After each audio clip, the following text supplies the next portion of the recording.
नमस्कार, मैं आश्रुति वोरा। आप देख रहे हैं नेक्स्ट 9 न्यूज। उत्तर प्रदेश की कौशाम्बी लोकसभा सीट पर 5वें चरण यानी 20 मई को वोटिंग होने जा रही है। कुंडा और बाबागंज विधानसभा कौशंबा लोकसभा क्षेत्र के अंतर्गत आते हैं। केंद्रीय गृह मंत्री अमित शाह ने प्रतापगढ़ के हीरागंज में हाल ही में चुनावी जनसभा की, लेकिन राजा भैया मंच पर नहीं दिखे।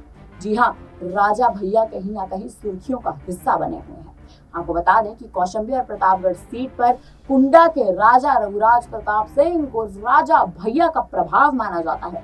चुनाव को लेकर आज राजा भैया ने अपनी पार्टी जनसत्ता दल लोकतांत्रिक की अहम बैठक भी की और बैठक उन्होंने शाम 5 बजे करीब बुलाई।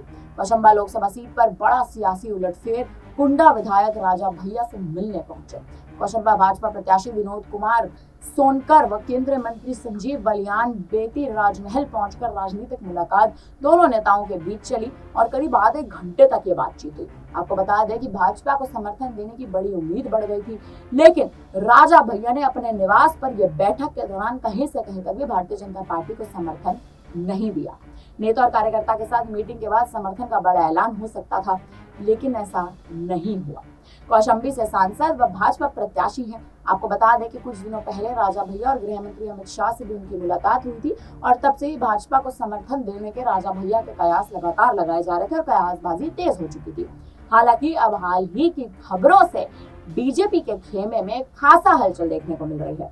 कारण क्योंकि राजा भैया अब समाजवादी पार्टी में जाकर शामिल हो चुके हैं, यानी उन्होंने समाजवादी पार्टी के साथ गठबंधन कर लिया है। जी हाँ, और इसी के बाद कहीं ना कहीं बीजेपी और सपा में हलचल का माहौल बना हुआ है। इसी बीच कौशाम्बी से भाजपा प्रत्याशी और सांसद विनोद सोनकर ने कुंडा के विधायक राजा भैया को मंच से ललकार दिया है। उन्होंने कहा और उनका कहना है कि अब तो कुंडा बाबागंज का भी मैदान खाली है। हमारे आदरणीय केशव भाई कह रहे थे कि इस बार वो दोनों विधानसभा में भी कमल खेलने जा रहे हैं। आपको बता दें कि कहीं ना कहीं भारतीय जनता पार्टी राजा भैया से बेहद आक्रोश में आ चुकी है और इसी के चलते उन्होंने अब जो बयान दिया है, कहीं ना कहीं उनका बयान अब तेजी से वायरल भी हो रहा है। आप पहले उनका बयान सुन लीजिए कि इन चंद सेकंड्स में आखिर उन्होंने क्या कुछ कहा और किस तरह से राजा भैया को ललकार लगाया। और अब तो कुंडा और बाबागंज का भी मैदान खाली है कि नहीं?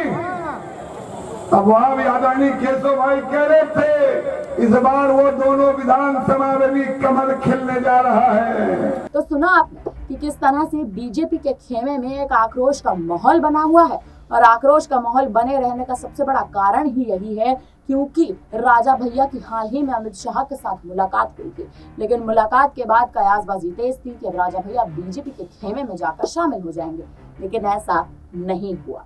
राजा भैया पहुंच गए समाजवादी पार्टी के पास, यानी अखिलेश यादव के पास, और अब बीजेपी को उन्होंने ठेंगा दिखा दिया है और इसी के चलते बीजेपी का आक्रोश साफ तौर पर दिखाई दे रहा है। फिलहाल इस खबर पर आप क्या कहेंगे, हमें कमेंट करके जरूर बताएं। धन्यवाद।